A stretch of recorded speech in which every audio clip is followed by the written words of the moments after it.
Hello everyone! So, in episode 123 of Dragon Ball Super, it mainly concentrated on Goku fighting Jiren, which wasn't too bad, but I'm sure I wasn't the only one hoping to see other combatants taking on their opponents.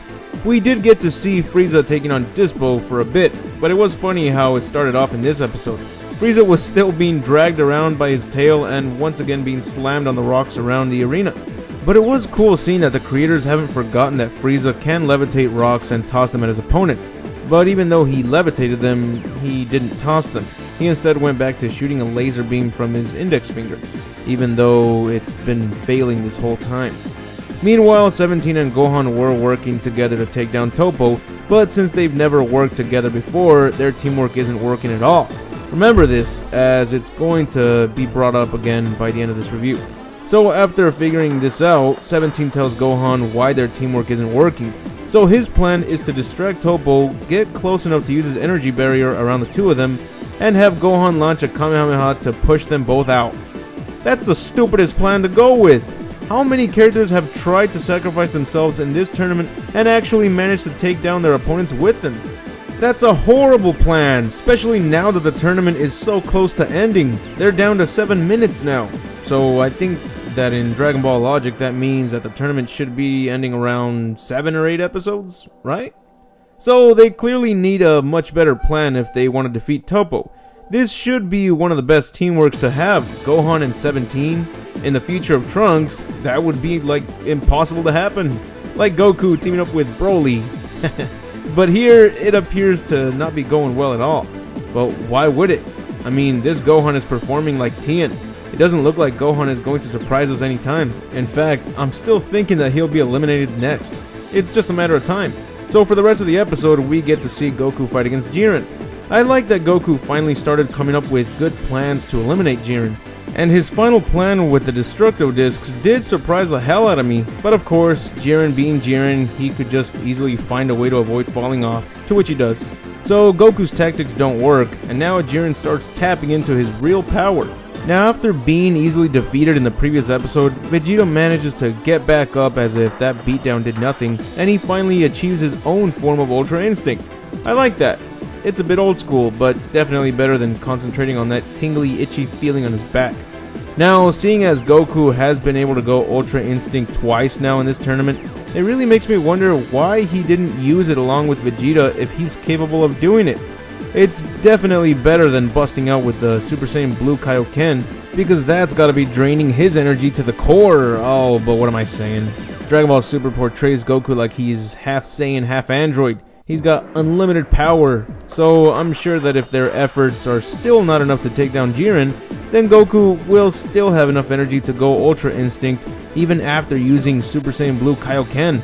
So remember when Gohan and 17's teamwork wasn't working out because they've never worked together before?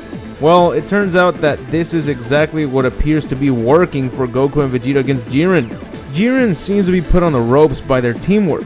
So someone like Jiren is having problems with two opponents who can't coordinate their teamwork, but Toppo is dominating his opponents because their teamwork is not coordinated as well? See, I can tell that the animation of this episode wasn't as good as the previous one because Toei only gave Toriyama and the animation team 1 week to make it. But now I'm wondering if they still haven't came up with a concept of how certain characters win or lose. Again, Toei, you need to give Toriyama and the animators 2 weeks to prepare each episode. I'm completely fine with having to wait for 2 weeks just for a new episode if the results are far greater than what we get with only 1 week to prepare an episode. I understand that money jiggles your ballsack, but if there are still thousands of Dragon Ball fans that complain about the animation of the series and what happens next, being too dumb not to notice, then do what's right. I want to look back at these episodes and not be too distracted with the lack of animation and events that go on through each episode. I can look back at some episodes, but definitely not every one of them. So that's as much as I can say for this episode review. The episode was okay. Seeing Vegeta achieve his own version of the Ultra Instinct was good to see, but it almost looked like his efforts were the exact same as before when it came to fighting Jiren. I was actually hoping to see something new come from this. Just like when Goku achieved Ultra Instinct for the first time. He performed some legit martial arts counters, but as for Vegeta, it just appeared as if nothing new happened.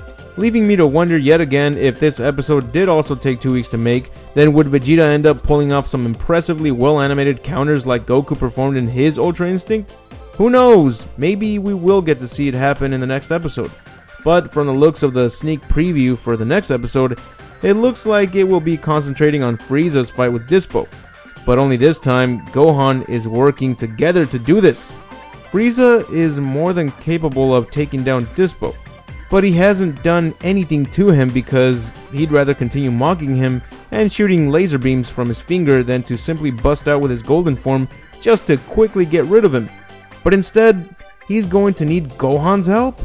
In this episode, we just got to see that Dispo's actions weren't enough to injure Frieza in his final form, not golden form. But he's going to need some teamwork with Gohan to take him out? What about Toppo? Is 17 going to have to take on Toppo on his own? Even though he's been struggling to take down Toppo with the help of Gohan? Well, let's just see how the next episode plays out. I can't say I'm looking forward to it. I should, but I'm not. But anyways, that's it for this episode review. I hope you enjoyed it, and if so, please leave a like, share with others, and subscribe if you haven't. And don't forget to click on the little bell icon next to the subscribe button to notify you of every new video that gets uploaded to the channel. Also, follow me on Twitter, Facebook, and Tumblr to find out which videos are up next and whatever random posts I make. But anyways, I'll see you all in the next video, and remember to have an awesome day.